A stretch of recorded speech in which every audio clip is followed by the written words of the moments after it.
O Juan de São Luís perguntou: existe ou não o inferno? Já vamos começar com essa primeira pergunta.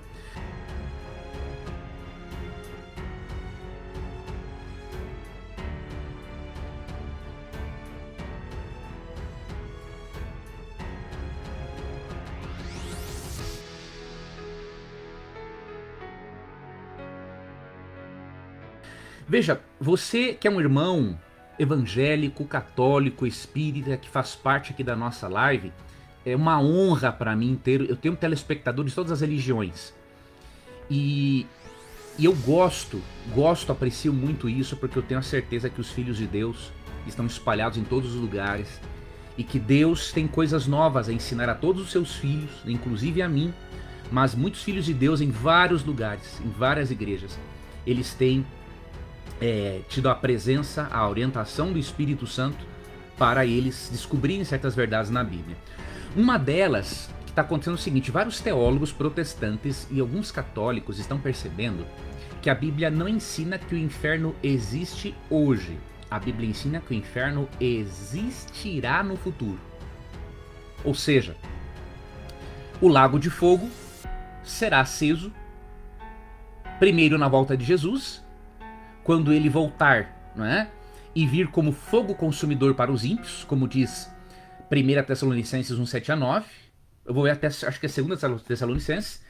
E depois que os ímpios são destruídos, passa-se um período de 1000 anos. E aí o lago de fogo mesmo, para castigo dos ímpios, vai existir após o milênio. Então vamos ler no texto bíblico isso.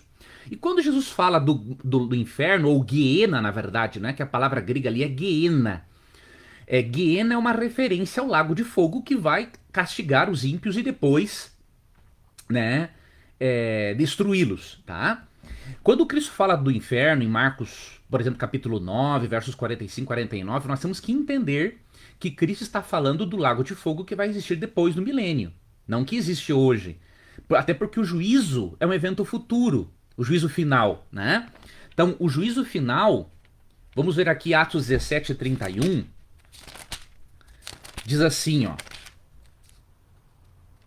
porquanto estabeleceu um dia em que há de julgar o mundo com justiça por meio de um varão que destinou e acreditou diante de todos, ressuscitando dentre os mortos.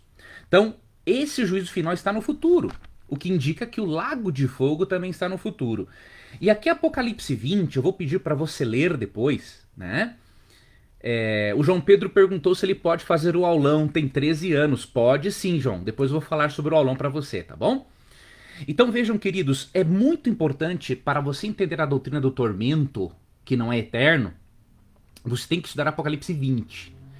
E aí o que acontece? Ó? Vamos ler a partir do verso 10. Quando, porém, se completarem os 1000 anos, Satanás será solto de sua prisão, ou seja, ele não está ainda no inferno, né? Ele está preso aqui na terra devastada. E sairá a seduzir as nações que há nos 4 cantos da terra, Gog e Magog, a fim de reuni-las para a peleja. Ou seja, se ele vai seduzir essas nações, esses aqui são os ímpios ressuscitados, por ocasião do final do milênio, que eles vão receber o castigo junto com Satanás, né? E aí ele vai arregimentar esses ímpios para tentar tomar a cidade santa que vai estar descendo dos céus, né? O número dessas é como a areia do mar. Marcharam então pela superfície da terra e sitiaram o acampamento dos santos e a cidade querida. Desceu, porém, fogo do céu e os consumiu. O diabo, o sedutor deles, foi lançado para dentro do lago de fogo e enxofre, onde já se encontram não só a besta, como também o falso profeta. Serão atormentados de dia e de noite pelos séculos dos séculos.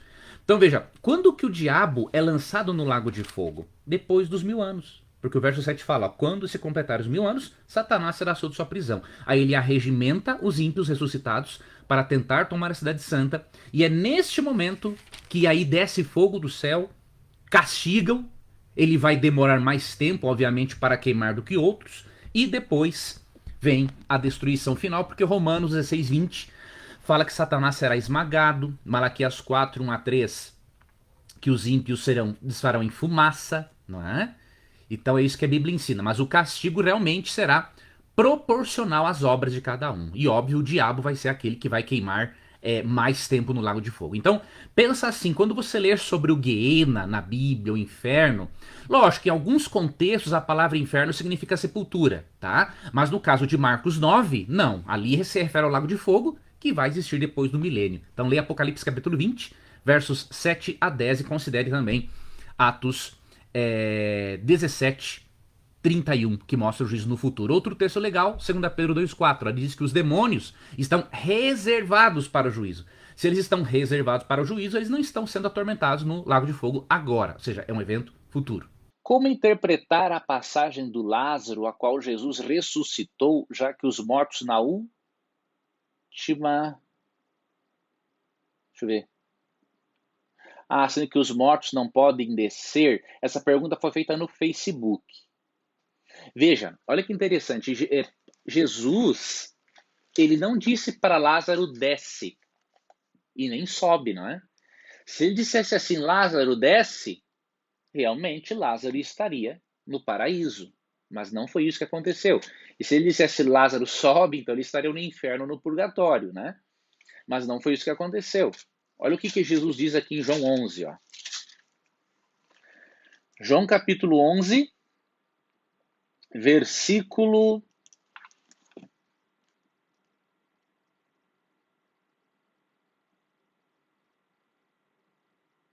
43. E tendo dito isto, depois que orou a Deus o Pai, clamou em alta voz, Lázaro, vem para fora. Saiu aquele que estivera morto, tendo os pés e as mãos ligados com ataduras e o rosto envolto num lenço. Então lhes ordenou Jesus, desatai-o e deixai-o ir. Então você percebe, Cristo disse, sai para fora, indicando que ele estava ali dentro mesmo, do sepulcro. Porque na compreensão bíblica de natureza humana, ela é holística, não há separação entre corpo, alma e espírito, todos são aspectos do mesmo ser. Quando ocorre a morte, aí sim, o espírito, que é o fôlego de vida, retorna para Deus, de acordo com Eclesiastes 12:7, né? E a alma deixa de existir, porque a alma é a pessoa viva, de acordo com Gênesis 2:7. Tá? E só um detalhezinho, veja, João 11 é uma das maiores, se não a maior evidência da divindade de Cristo na Bíblia. Veja, como que um ser criado poderia ressuscitar alguém que já estava morto há 4 dias? Já estava em estado de decomposição. E Jesus consegue fazer uma ressurreição dessas. Ou seja, não é por acaso que Atos 3,15 diz que Cristo é o autor da vida. Então a divindade de Cristo é muito claramente demonstrada nesta ressurreição de Lázaro. Não esqueça, a Semana de Inteligência Financeira Bíblica começa dia 8 de novembro às 20 horas. Então faça sua inscrição agora no site leandroquadrosnt.com.br. E você pode encontrar o link na bio do Instagram e na descrição desse vídeo no YouTube e no Facebook.